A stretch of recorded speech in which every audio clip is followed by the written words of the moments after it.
السلام عليكم ورحمة الله وبركاته. الحمد لله رب العالمين والصلاة والسلام على سيد المرسلين نبينا محمد وعلى آله وصحبه أجمعين أما بعد.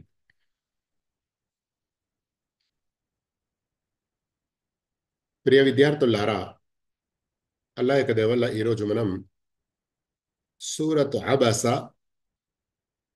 చదవబోతున్నాము. సూరతు అబస మన ఖురాన్ క్రమంలో సూరా నంబర్ 80. ఈ మొత్తం సూరాలో 42 ఆయతులు ఉన్నాయి మరియు ఈ సూరా మక్కాలో అవతరించింది.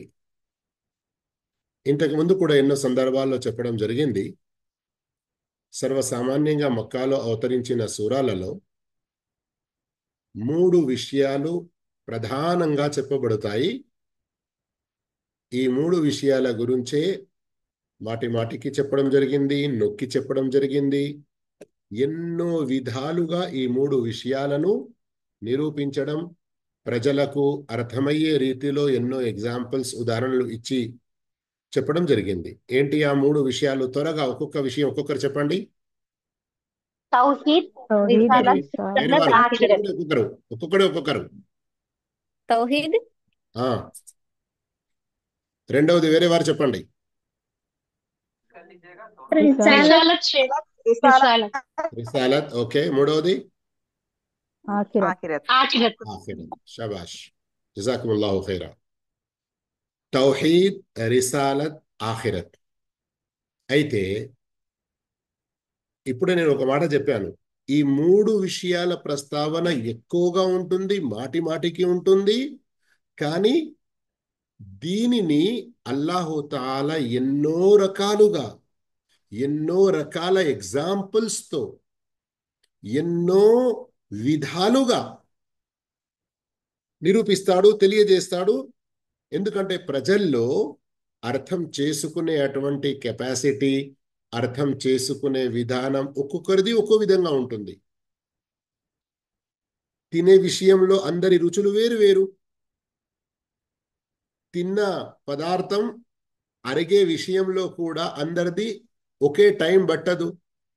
ఈ విధంగా ఏ విషయాలు వింటారో అవి అర్థం చేసుకోవడం, మింగుడు పడడం, ఇది కూడా ఒక్కొక్కరికి ఒక్కో విధంగా ఉంటుంది. అందుకొరకు అల్లాహు తాలా మాటి మాటికి ఈ 3 విషయాలు చెప్పినప్పటికీ చెప్పే విధానం అనేది వేరువేరుగా ఉంటుంది. ఇప్పుడు మనం చదవబోతున్న ఈ సూరత్ అబస, ఇందులో ఈ 3 విషయాల ప్రస్తావన వచ్చేసింది. తౌహీద్ ప్రస్తావన వచ్చేసింది, రిసాలత్ ప్రస్తావన వచ్చేసింది, ఆఖిరత్ ప్రస్తావన వచ్చేసింది. అయితే ఇప్పుడు నేను కేవలం కొన్ని ఆయతులు మరియు వాటి యొక్క ముఖ్య పదాల భావం చదువుతాను. ఆ తర్వాత వ్యాఖ్యానంలోకి వెళ్దాము. మరియు ఈ 3 విషయాలు ఎలా ఉన్నాయో అవి కూడా అర్థం చేసుకునే ప్రయత్నం చేస్తాము. అఊదు బిల్లాహి మినష్ షైతానిర్ రజీం. బిస్మిల్లాహిర్ రహ్మానిర్ రహీం. అబస వతవల్లా. అబస అంటే నుదురు, ముఖము చిట్లించాడు. అబస అన్నదానికి ఒక అర్థం ఇక్కడ నుదురు చిట్లించాడు అని మన అహ్సనుల్ బయాన్ ఖురాన్లో ఉంది. కానీ ఏంటి అది? మీరు ఒక విషయం అర్థం చేసుకోండి. ఎలా అంటే, ఉదాహరణకు నేను ఒక ఉదాహరణగా ఇస్తున్నాను మీకు తొందరగా అర్థం కావాలని.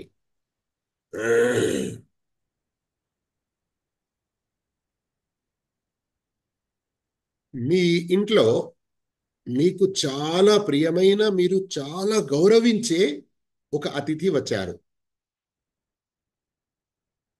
మీరు అతనితో మాట్లాడుతూ ఉండగా మీ పిల్లల్లో ఎవరైనా మాటి మాటికి వచ్చి, అమ్మా నాకు అది ఇవ్వు, అమ్మ ఇదిగో ఫలానా, అమ్మ అదిగో అన్నయ్య కొడుతున్నాడు నన్ను, ఏదో కొంతసేపటికి ఒక వచ్చి మధ్యలో మీకు డిస్టర్బ్ చేస్తే మీ ముఖం ఎలా, కవలికలు మారిపోతాయి కదా.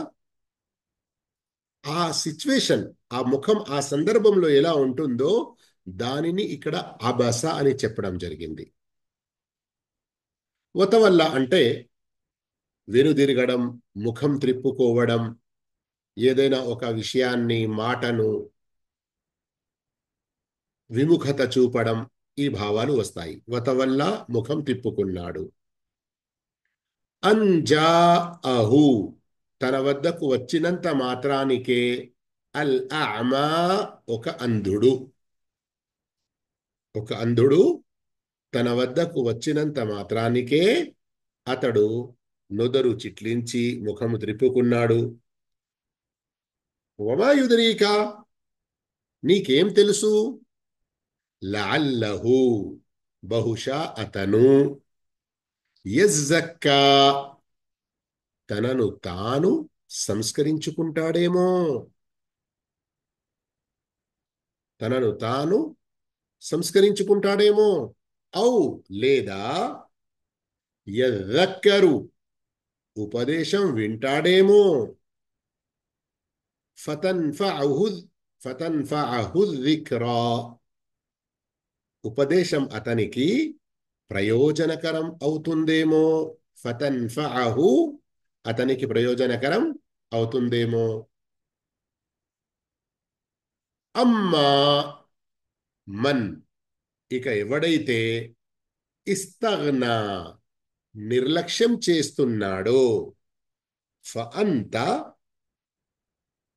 లహు నువ్వు అతనిపై, ఫఅంత నువ్వు లహు అతనిపై తసద్దా ఎంతో శ్రద్ధ చూపుతున్నావు. వమా అలైక అల్లా యజ్జక్కా వాడు గనక దిద్దుబాటు చేసుకోకపోతే. మీరు ఇక్కడ చూస్తున్నారు యజ్జక్కా ఇక్కడ కూడా వచ్చింది, మరియు ఇక్కడ కూడా వచ్చింది. కానీ ఇక్కడ సంస్కరించుకునే భావమే కానీ దిద్దుబాటు అని అనువాదం చేయడం జరిగింది. భావం అదే సంస్కరించుకోవడం. వఅమ్మా మరెవరైతే మన్, వఅమ్మా మన్ ఇంకా మరెవరైతే జాఅక జాఅక నీ దగ్గరికి వస్తున్నాడో. ఇక్కడ దగ్గర అన్నటువంటి పదం ఏదైతే ఉందో, నీ దగ్గరకు కా అని ఏదైతే ఉందో ఆ భావంలో వస్తుంది.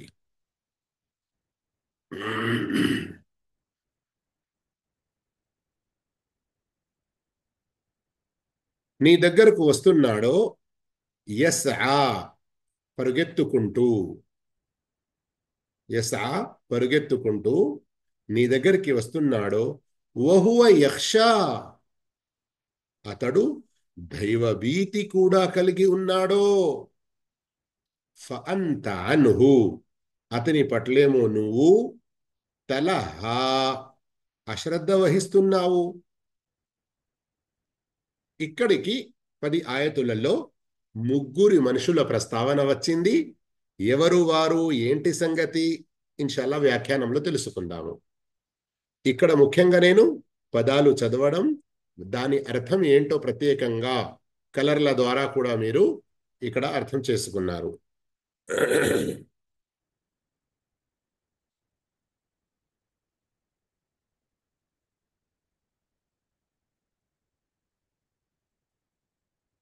ఆ తర్వాత ఇక ఖురాన్ విషయం ఇక్కడ ప్రత్యేకంగా చెప్పడం జరుగుతుంది. కల్లా ఇది సరైనది కాదు అంటే పైన ఏదైతే వ్యవహారం జరిగిందో దానిని ఖండించడం జరుగుతుంది. ఇన్నహా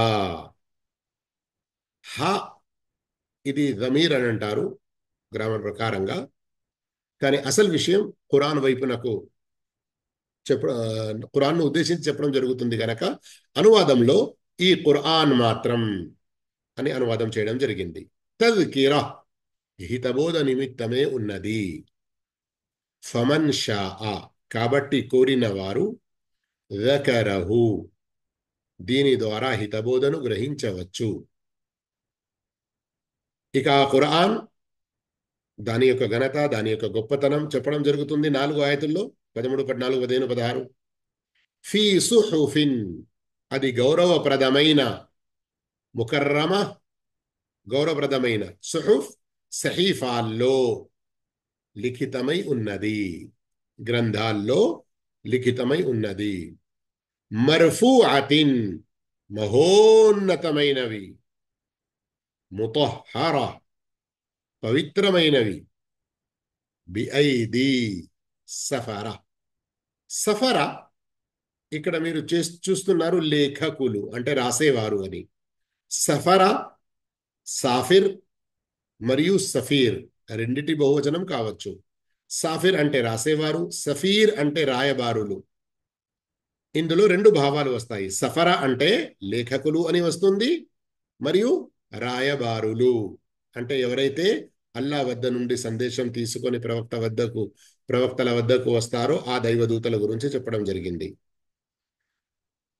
బిఐది చేతులు అంటే ఈ గౌరవప్రదమైన మహోన్నతమైన పవిత్రమైన గ్రంథాలు ఎవరి చేతిలో ఉన్నాయి? లేఖకుల చేతుల్లో, రాయబారుల చేతుల్లో. కిరామిన్, ఆ రాయబారులు ఎలాంటి వారు? కిరామిన్ ఎంతో మహిమాన్వితులు, చాలా ఉత్తమ గుణం గలవారు. బరరా మంచివారు కూడాను. ఇక్కడ వరకు మీరు అల్హమ్దులిల్లా ఈ సూరాలోని ముఖ్యమైన పదాల అర్థాలు తెలుసుకున్నారు. ఇక రండి వ్యాఖ్యానం తెలుసుకునే ప్రయత్నం చేస్తాను.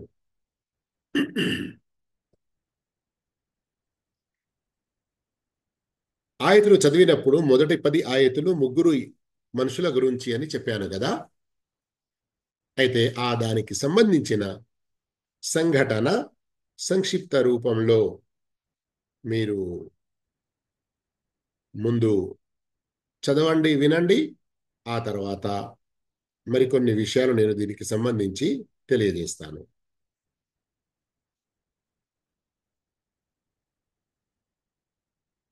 ఈ సూర అవతరణ వెనక గల సందర్భంపై పండితులందరి మధ్య ఏకాభిప్రాయం ఉంది. ప్రవక్త ప్రియ సహచరులైన హజరత్ అబ్దుల్లా బిన్ ఉమ్మె మక్తూమ్ నేపథ్యంలో ఇది అవతరించింది. ఈయన అంధులు. ఒకసారి ప్రవక్త సల్లల్లాహు అలైహి వసల్లం ఖురైషు ప్రముఖులతో చర్చలు జరుపుతుండగా ఇబ్నె ఉమ్మె మక్తూమ్ అకస్మాత్తుగా వచ్చి ఏదో ధర్మ సందేహం వెలిబుచ్చబోయారు. చర్చల్లో అంతరాయం కలిగినందుకు ప్రవక్త సల్లల్లాహు అలైహి వసల్లం వారి ముఖరావిందంపై కించిత్ అసహనం తొంగి చూసింది. ఉన్నట్టుండి ఆ సహాబీ అక్కడ ఊడిపడటంపై ప్రవక్త సల్లల్లాహు అలైహి వసల్లం కాస్తంత విసుగు చెందారు.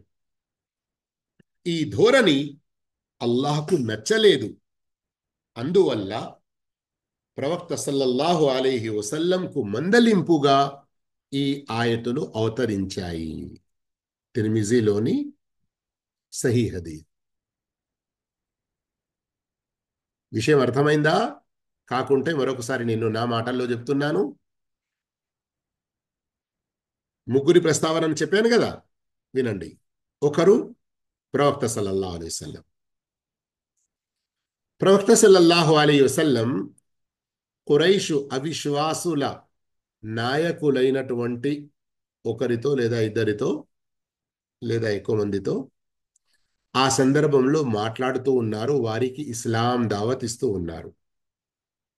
అది ఎలాంటి సందర్భం అంటే ప్రవక్తకు మరియు మక్కా అవిశ్వాసులైన ప్రత్యేకంగా ఖురైషులకు ప్రవక్త మధ్య ఖురైషుల మధ్య వ్యతిరేకత ఇంకా మితిమీరలేదు. కొంతవరకు ప్రారంభ దశ అనవచ్చు. అయితే ప్రవక్త ఆలోచన ఏమిటి? ఈ పెద్ద నాయకులు గనక సత్యాన్ని అర్థం చేసుకొని ఇస్లాంని స్వీకరించారంటే వీరి వెనుక ఉన్నటువంటి ప్రజలందరూ కూడా త్వరగా ఇస్లాంను అర్థం చేసుకుంటారు. అందుకొరకే ఆ సదుద్దేశంతో వారితో మాట్లాడుతూ ఉన్నారు. ఆ సందర్భంలోనే ప్రవక్త సల్లల్లాహు అలైహి వసల్లం వద్దకు వచ్చారు అబ్దుల్లా బిన్ ఉమ్మే మక్తూమ్. ఇక ముగ్గురి ప్రస్తావన అర్థమైంది కదా. ఒకవైపున ప్రవక్త సల్లల్లాహు అలైహి వసల్లం, మరోవైపున అవిశ్వాస నాయకులు అవిశ్వాస నాయకులు మరియు మూడో వైపున అబ్దుల్లా బిన్ ఉమ్మే మక్తూమ్ రదియల్లాహు తఆలా అన్హు. Okay,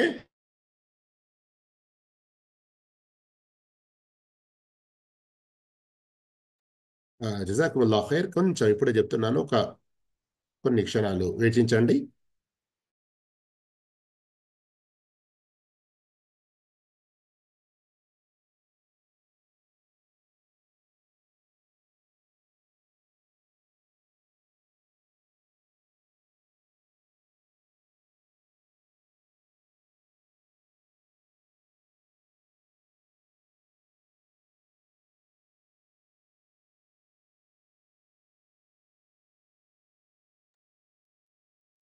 Abdullah bin Umm Maktoom ఎవరు?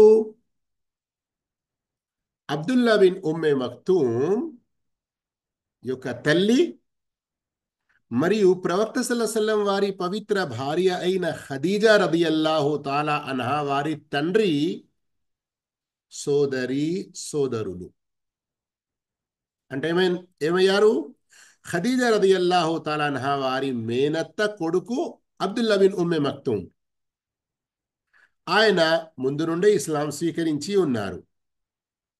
ఆయన అంధులు, చూడలేరు, కళ్ళు కనబడవు. అయితే ఎప్పుడైతే ప్రవక్త సల్లల్లాహు అలైహి వసల్లం ఖురైష్ నాయకులకు ఇస్లాం దావత్ ఇచ్చి వారితో మాట్లాడుతూ ఉన్నారో అదే సందర్భంలో అబ్దుల్లా ఇబ్నే ఉమ్మే మక్తూమ్ వచ్చేసి ఏదో విషయం ప్రవక్త సల్లల్లాహు అలైహి వసల్లం వారిని అడగదలిచారు.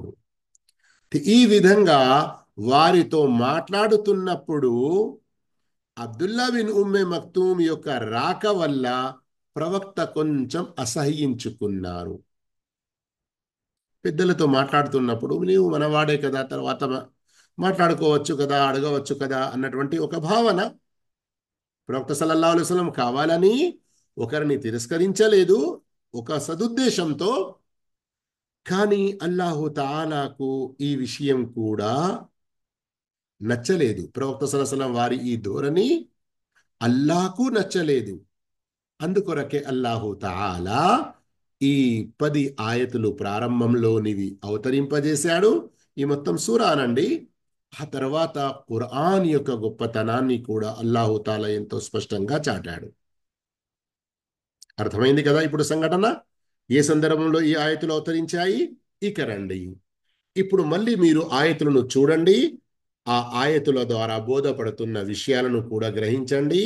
మరియు ఈ ఆయతులలో ఇప్పుడు మన కొరకు ఏమున్నాయి ఉపదేశాలు, అవి కూడా మనం అర్థం చేసుకునే ప్రయత్నం చేద్దాము. అబస, నుదురు చిట్లించాడు.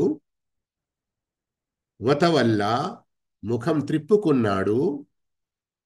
అంజాఅహుల్ అమా, తన వద్దకు ఒక అంధుడు వచ్చినందుకు మాత్రానికే. వమా యుద్రీక, నీకేం తెలుసు. ఇక్కడ గమనించండి, అల్లాహు అక్బర్. ఇది ఖురాన్, అల్లా యొక్క గొప్ప వాక్కు, కలాం, సత్యంతో కూడినది అన్నటువంటి గొప్ప దలీల్ ఇందులో ఉన్నది. అంతేకాకుండా మాట విధానాలను కూడా, ఎలా మాట్లాడాలి అన్నటువంటి పద్ధతులు ఇందులో నేర్పబడ్డాయి. ఇంకా తప్పు చేసే వారితో ఎలా మాట్లాడుతూ వారి తప్పును సంస్కరించాలి అన్నటువంటి విషయం కూడా చెప్పడం జరిగింది. తప్పు చేసే వారిలో వారు పెద్ద హోదా అంతస్తులు గలవారు ఉండవచ్చు, లేదా తప్పు చేసే వారిలో చాలా పుణ్యాల్లో ఉన్నవారు ఉండవచ్చు, కానీ ఏదో మిస్టేక్ జరగవచ్చు. అలాంటప్పుడు ఏ ధోరణిలో వారితో మాట్లాడాలి, ఆ విధానం మనకు ఏ ఆయతుల్లో కనబడుతుంది. ఎలా అంటారా? బహుశా మీలో ఎవరైనా కొంచెం అరబీ గ్రామర్ చిన్నపాటిగా చదివి ఉండవచ్చురు. అబస వతవల్ల ఈ రెండు పదాలు దీన్ని ఏమంటారు? మాది గాయబ్ అని అంటారు. అంటే థర్డ్ పర్సన్ గురించి చెప్పడం జరుగుతుంది, ముంగట ఉన్న వ్యక్తి గురించి కాదు, వేరే వారి గురించి. ఉదాహరణకు కేవలం అర్థం కావడానికి ఇక్కడ మాట. చలో అల్హమ్దులిల్లా. 638 ఎవరో నాకు తెలియదు, పేరు కూడా లేదు కదా. ఉదాహరణకు 638 ఏదో ఒక పొరపాటు చేశారు. అయితే ఏంటి 638 ఇలా ఎందుకు చేశావు, నీవు ఫలానా వారితో ఇలా ఎందుకు ప్రవర్తించావు అని డైరెక్ట్ ఇలా చెప్పేదానికి బదులు, ఒకరు ఇలా చేశారు, ఒకరు ఇలా అనుకున్నారు అని నేను చెప్పడం ద్వారా మీ అందరికీ ఏం తెలుస్తుంది? ఇది చేసిన వారు 638 వారే అని మీకు తెలియదు కదా.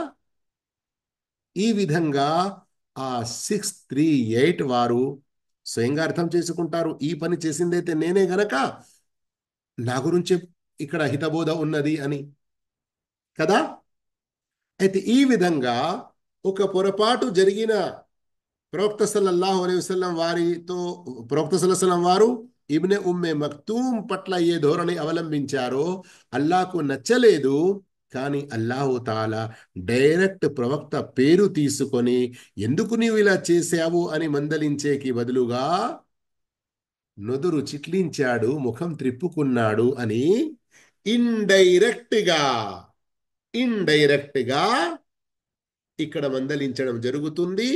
దీని ద్వారా స్వయంగా అల్లాహ్ వద్ద ప్రవక్త ముహమ్మద్ సల్లల్లాహు అలైహి వసల్లం వారి యొక్క మర్తబా, వారి యొక్క షర్ఫ్ మంజిలత్, వారి యొక్క గౌరవ స్థానాలు ఎంత గొప్పగా ఉన్నాయో తెలుస్తున్నది.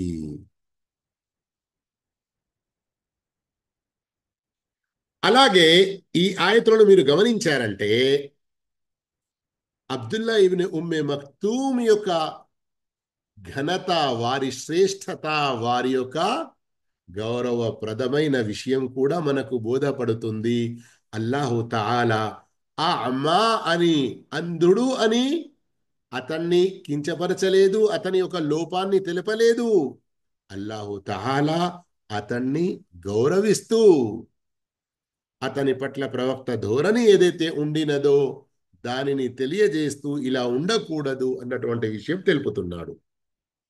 అబ్దుల్లా ఇబ్న్ ఉమ్మి మక్తూమ్ యొక్క గౌరవం తర్వాత ఆయతుల్లో కూడా తెలుస్తుంది. ఆయత్ నంబర్ 3 ద్వారా, ఆయత్ నంబర్ 4 ద్వారా, ఆయత్ నంబర్ 8 ద్వారా, ఆయత్ నంబర్ 9 ద్వారా, ఆయత్ నంబర్ 10.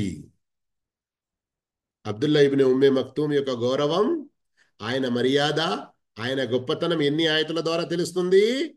ఆయత్ నంబర్ 2, ఆయత్ నంబర్ 3, ఆయత్ నంబర్ 4. కంటిన్యూగా ఇక్కడ 2, 3, 4. మళ్ళీ ఆ తర్వాత 8, 9, 10. 2, 3, 4, 8, 9, 10. ఈ ఆయతులను అనువాదంతో సహా శ్రద్ధగా చదవండి. ఆయన యొక్క గుణాలను అల్లాహు తాలా ఇక్కడ ప్రస్తావిస్తున్నాడు. అంటే గమనించండి, ఆయన యొక్క ఉన్నత స్థానాన్ని అల్లాహు తాలా ఇక్కడ పేర్కొన్నాడు. ఆయన్ని ఈ విధంగా ప్రశంసించాడు. మన కొరకు ఏం బోధ ఉన్నది? మనం ఇలాంటి గుణాలు అవలంబించాలి. అర్థమవుతుందా? మనం ఇలాంటి గుణాలు అవలంబించాలి. ఇందులో ఉన్నటువంటి గుణాలు ఏంటి? మొదటి ఆయతలోనైతే అంధుడు అన్న విషయం కాదు, మనం అంధుడు అయిపోవాలి కాదు. నౌజుబిల్లా, అస్తగ్ఫిరుల్లా. విద్యావంతులతో కలవడం, ఉలమాలతో సంప్రదించడం, ఉలమాలను మనం కలిసి నేర్చుకోవాలి, వారిని సంప్రదించి వారి యొక్క బయాన్లు విన్న బయాన్లో ఏదైనా అర్థం కాకుంటే వారిని ప్రశ్నించి అడగాలి అన్నటువంటి ఈ తపన. యజ్జక్కా, ఆ బోధనలు విని మనల్ని మనం సంస్కరించుకోవడం. మనలో ఇక్కడ యజ్జక్కా అన్న పదం ఉంది కదా. యజ్జక్కా మీరు ఖురాన్లో ఎక్కడ వచ్చినా చూసినా గానీ 2 విషయాలు మంచిగా అర్థం చేసుకుని ఉంచుకోండి. ఏంటి? అల్లా మనకు ఆదేశించిన వాటిని, ప్రవక్త మనకు ఆదేశించిన వాటిని పాటిస్తూ వేటి నుండి దూరం ఉండాలి అని చెప్పాడో వాటికి దూరం ఉంటూ మనల్ని మనం సంస్కరించుకోవడం. దీని యొక్క మరొక భావం మీరు కొన్ని తెలుగు అనువాదాల్లో చూస్తారు కావచ్చు, పరిశుద్ధపరచుకోవడం అని. యజ్జక్కా సంస్కరించుకోవడం, పరిశుద్ధపరచుకోవడం, ఈ భావం కూడా పరిశుద్ధపరచుకోవడం కూడా వస్తుంది. ఒక చిన్న ఉదాహరణ ఇవ్వాలా నేను మీకు? మీరు స్నానం చేసినప్పుడు షవర్ కింద నిలబడి బుడిబుడి నీళ్లు పోసుకున్నారు, లేదా బకెట్లో ఉన్న నీళ్లతో జగను తీసుకొని నీళ్లు పోసుకున్నారు, వచ్చేశారు. పరిశుభ్రం అవుతారా? కాదు. ఏం చేస్తారు? మీరు ఏదైనా పని నుండి వచ్చిన తర్వాత స్నానం చేస్తుంటే ముందు చేతులకు ముందు మీ బట్టల్ని, శరీరంపై ఉన్న బట్టల్ని, దానిని మనం మైలా బట్టలు అని, మాసిన బట్టలు అని ఏం పేరు పెట్టుకున్నా తీస్తారు. తరువాత చేతుల్లో, కాళ్ళకు ఇక్కడ ఏదైనా మట్టి కానీ, మన్ను కానీ, పెయింట్ కానీ, వంట చేసినందుకు ఏమైనా కలర్లు కానీ ఇంకా వేరే ఏదైనా అంటుకొని ఉండేది ఉంటే వాటిని శుభ్రం చేసుకుంటారు. ఆ తర్వాత సబ్బు పెట్టి శరీరానికి రుద్దుకుంటూ మంచిగా స్నానం చేసి చేయితోని, వేరే ఈ రోజుల్లో వచ్చేటువంటి పరికరాలతోని మీ శరీరాన్ని మంచిగా రుద్దుతారు. ఎందుకు? ఎక్కడ ఏ మైల ఉన్నా గాని, చెమట వాసన ఉన్నా గాని, ఇంకా ఏది అంతా కూడా క్లీన్ అయిపోవాలి అని కదా. ఆ తర్వాత మళ్ళీ ఒక టాయిల్తో తుడుచుకొని మంచి బట్టలు వేసుకొని వస్తారు. ఇక్కడ మీరు గమనించండి, కొన్ని అర్థం కావడానికి చెప్తున్నాను, కొన్ని మలినాలు, చెడులు, ఇష్టం లేని వాటిని మనం దూరం చేశాము. సబ్బు, షాంపూ ఇలాంటి వాటిని ఉపయోగించి మరింత శుభ్రమయ్యాము. దుస్తులు ధరించి అందంగా వచ్చాము కదా. ఈ విధంగా మనలో ఉన్నటువంటి, మనసులో ఉన్న షిర్క్ బిదతులను గాని, మనసులో ఉన్న ఇతరుల పట్ల జిగస్సు, ఇతరుల పట్ల జల్సి, ఇతరుల పట్ల కపట ద్వేషాలు అన్నిటినీ వదులుకోవడం, మరియు మంచి కార్యాలు, మంచి పనులు, తౌహీద్, అల్లా యొక్క ముహబ్బత్, అల్లా పట్ల ఆశ, అల్లాపై మంచి నమ్మకం, నమాజులు, జిక్ర్, ఇతరుల పట్ల ఉపకారాలు, ఇతరులకు మంచి మాట చెప్పడం, ఇలాంటి విషయాలతో మనల్ని మనం పరిశుద్ధపరచుకోవడం, సంస్కరించుకోవడం. కేవలం ఒక చెడును తీస్తేనే కాదు, కేవలం ఒక మంచి పని చేస్తేనే కాదు, చెడు పోవాలి, మంచి రావాలి. అప్పుడే మనం సంపూర్ణంగా సంస్కరించుకున్నట్లు, పరిశుద్ధమైనట్లు. 4వ ఆయతలో ఉన్నటువంటి గుణం ఏంటి? ఇంకా స్వయం ప్రయోజనం పొందుతూ ఇతరులకు ప్రయోజనం చేకూర్చడం. ఇతరులకు ప్రయోజనం చేకూర్చడం. ఇది రోజువారీ జీవితంలో ఇంటి ముంగటికి వచ్చి అడిగిన వారికి ₹1 ఇవ్వడము గాని, మన ఇంట్లో ఉన్న అన్నము వేయడము గాని, ఇంకా వేరే రకంగా సత్కరించడము గాని, చుట్టుపక్కన ఉన్న వారికి మనం వండుకున్న దానిలో నుండి మంచి విషయాలు ఇవ్వడము గాని, ఇంకా మనం నేర్చుకున్న జ్ఞానాన్ని ఇతరులకు పంచడం గాని.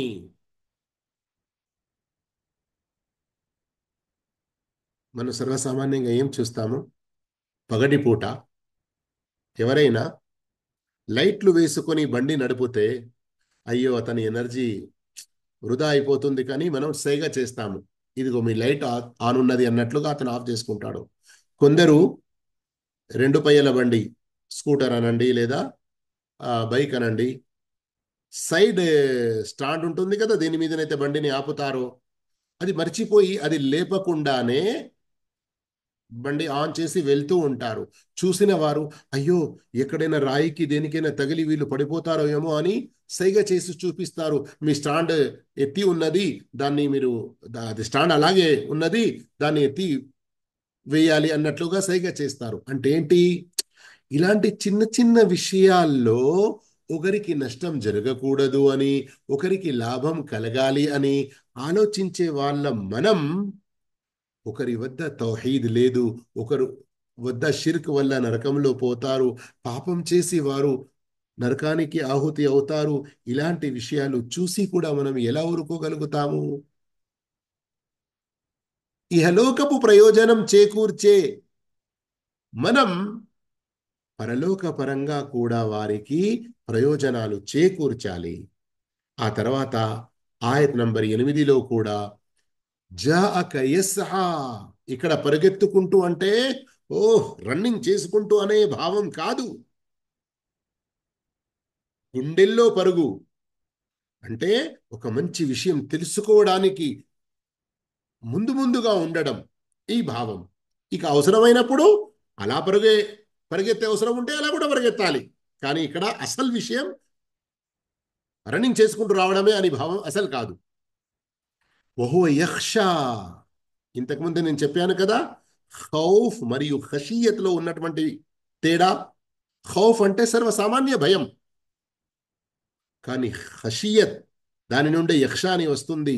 సంపూర్ణ జ్ఞానంతో అల్లా యొక్క ఔన్నత్యాల గురించి, అల్లా యొక్క గొప్పతనాల గురించి, పుణ్య కార్యాలు వదులుకుంటే అల్లా ఎలా శిక్షిస్తాడు, పాప కార్యాలకు పాల్పడితే మన కొరకు ఎలాంటి విపత్తులు ఉన్నాయి, ఇవన్నీ తెలుసుకొని భయపడాలి. తెలుసుకొని భయపడాలి. ఒక చిన్న ఉదాహరణ ఇస్తాను. రోజువారీ జీవితంలో ఈ రోజుల్లో ప్రతి ఒక్కరికి చాలా అవసరం.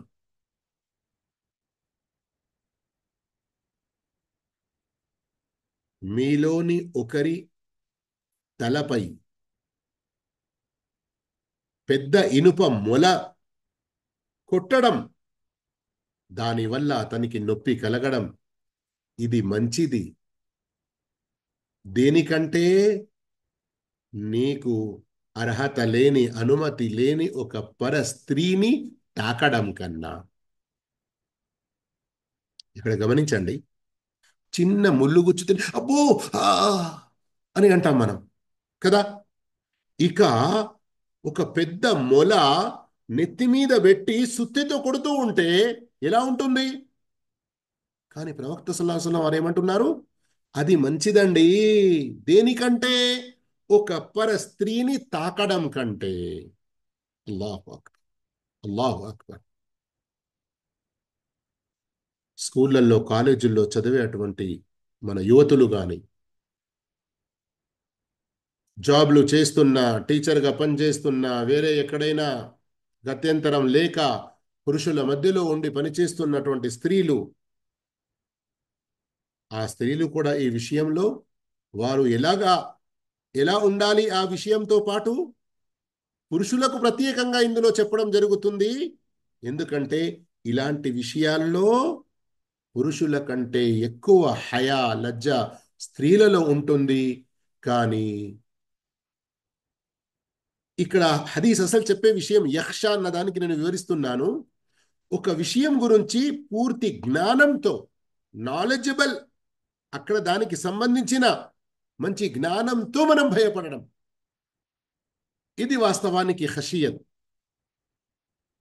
ఈ విధంగా సోదర మహాశివులారా, ఈ సూరత్ అబసా యొక్క ఈ ఆయతుల్లో 1 నుండి 10 వరకు ఉలమాలకు కూడా ఇందులో బోధనలు ఉన్నాయి, టీచర్లకు కూడా ఇందులో బోధనలు ఉన్నాయి, తల్లిదండ్రులకు కూడా ఇందులో బోధనలు ఉన్నాయి, పెద్దవారికి కూడా ఇందులో బోధనలు ఉన్నాయి. అలాగే శిష్యులకు ఇందులో బోధనలు ఉన్నాయి, స్టూడెంట్స్కి కూడా ఇందులో హితోపదేశాలు ఉన్నాయి, పిల్లలకు కూడా ఇందులో హితోపదేశాలు ఉన్నాయి, మరియు ప్రజలకు, ఒకరి చేతి కింద పనిచేసే వారికి కూడా ఇందులో హితోపదేశాలు ఉన్నాయి. ప్రవక్త సల్లల్లాహు అలైహి వసల్లం మన అందరి నాయకులు, ప్రవక్త వారు మన అందరి గురువు కదా.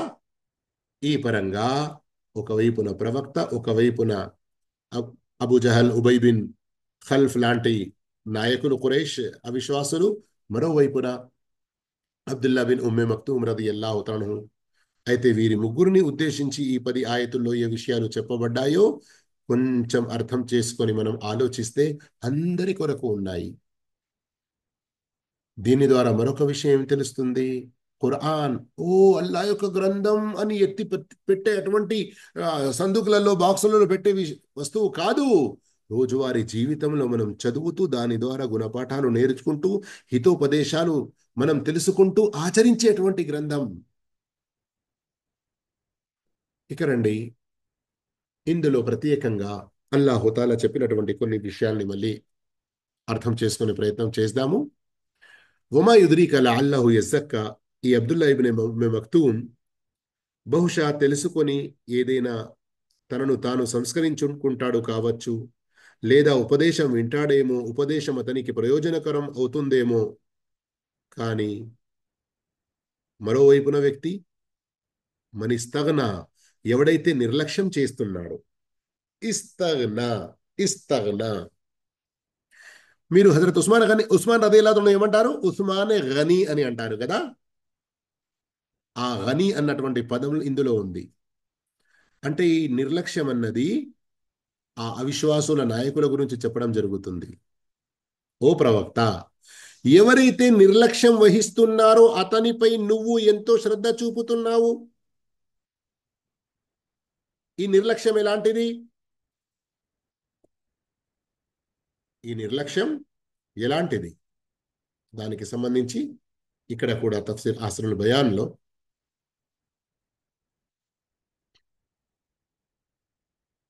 అంటే విశ్వాసం, ఈమాన్ పట్ల, వద్దకు వచ్చి జ్ఞానం నేర్చుకునే పట్ల చాలా నిర్లక్ష్యంగా ఉండేవాడు, లేదా తన సిరి సంపదల్ని చూసుకొని మురిసిపోతూ ఇతరులను లక్ష్య పెట్టనివాడు. అవిశ్వాసుల గురించి మీకు తెలుసు కదా, ప్రత్యేకంగా నాయకుల గురించి సూరత్ హూదులో కూడా కనబడుతుంది. ఇంతకు ముందు కూడా అలా చెప్పేవారు ఉన్నారు వేరే సూరాలలో కూడా. ఏంటి? ఈ పెద్ద పెద్ద నాయకులు, అరే ఏంటయ్యా నీ వద్ద ఈ పేదవాళ్ళు, ఈ బీద వాళ్ళు, ఈ చిన్న వాళ్ళు, మేము మరియు వాళ్ళు ఇద్దరం వచ్చి సమానంగా ఉండి మీ దగ్గర నేర్చుకోవాలా? మాకంటూ ఒక ప్రత్యేక ఏదైనా వేరే ఏర్పాట్లు చేయి. ఇలాంటి డిమాండ్లు చేసేవారు, ఇలాంటి అహంకారం వ్యక్తపరిచేవారు. మనిస్తగ్న, నిర్లక్ష్యం చేసేవాడు. ఇందులో 2 భావాలు ఉన్నాయి. ఒకటి విశ్వాసం పట్ల, ప్రవక్త వద్దకు వచ్చి జ్ఞానం నేర్చుకునే పట్ల, ధర్మ జ్ఞానం నేర్చుకొని దాని ప్రకారంగా ఆచరించే విషయం పట్ల నిర్లక్ష్యం. మరొక భావం ఇందులో ఏమున్నది? అల్లాహు తాలా అతన్ని గనీ చేశాడు. అంటే డబ్బు, ధనము, సిరి సంపదలు, హోదా, అంతస్తులు, సమాజంలో ఉన్నత స్థానం ఇలాంటివి ఉన్నాయి. అతడు నాయకుడు. ఇక వేరే వారిని ఏమాత్రం లక్ష్య పెట్టాడు, వేరే వారిని కన్నెత్తి చూడడు, వేరే వారు ఎవరైనా వస్తే గద్దించి పంపేవాడు. అలాంటి మనిషి పట్ల నీవు పూర్తి శ్రద్ధ చూపుతున్నావా? వమా అలైక అల్లా యజక్కా, ఒకవేళ ఈ విర్రవీగేవాడు, నిర్లక్ష్యం చేసేవాడు, సామాన్య ప్రజల్ని ఏమాత్రం లక్ష్య పెట్టనివాడు తనను తాను సంస్కరించుకోకపోతే, వాడు గనక దిద్దుబాటు చేసుకోకపోతే ఆ నింద నీపై లేదు కదా. చూస్తున్నారా? 5, 6, 7 ఈ 3 ఆయతుల్లో ఎవరి గురించి మనం ఎక్కువ శ్రద్ధ చూపుతున్నామో మరియు అతని వైపు నుండి ధర్మం వినడానికి, నేర్చుకోవడానికి ఏ శ్రద్ధ లేదు. మనమే కావాలని అతని వైపునకు పరిగెడుతున్నాము.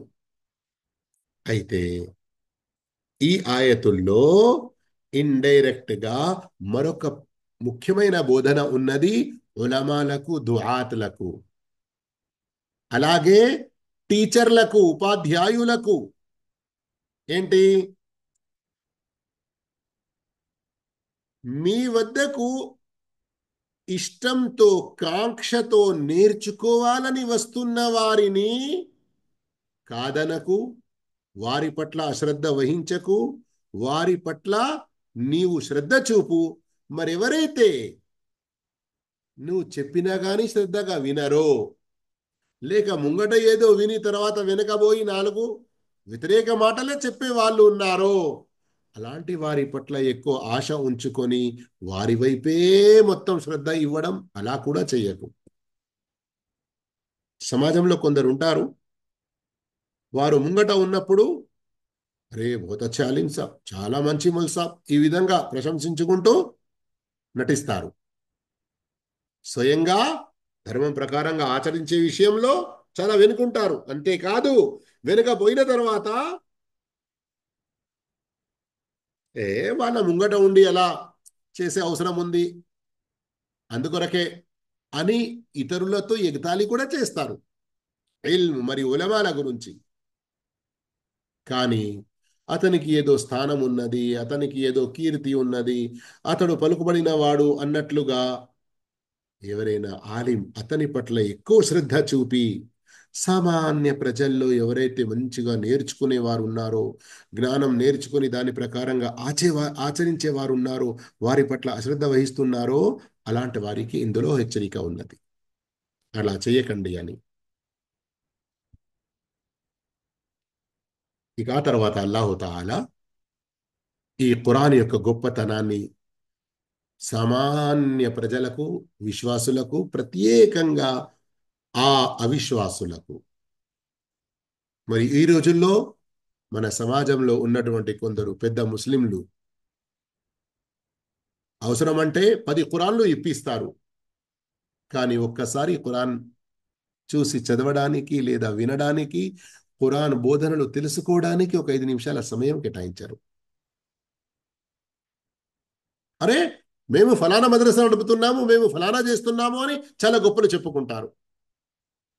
అయ్యా, ఇలాంటి గొప్పలు చెప్పుకొని పేర్లు ప్రచురించుకోవడానికి, ప్రచారం చేసుకోవడానికి కాదు. ఇన్నహా తద్కిరా, ఈ ఖురాన్ హితబోధ, దీని నుండి జ్ఞానం నేర్చుకోవాలి, మనలో సంస్కరణ అనేది రావాలి.